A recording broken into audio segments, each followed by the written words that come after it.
नमस्कार मंडळी, आज मी तुम्हाला फ्रूट्सवरचं वॅक्स कसं रिमूव्ह करायचं ते सांगणार आहे। तर हे कडक पाणी घ्यायचं गरम आणि हे असं फ्रूट्सवर टाकायचं।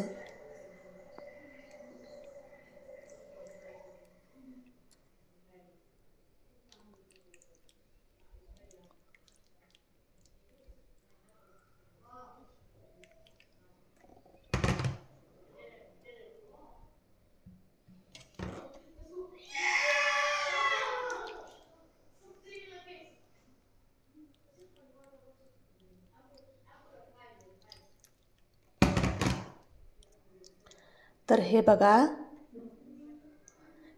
हे फ्रूट्सवर किती वॅक्स लावलेलं असतं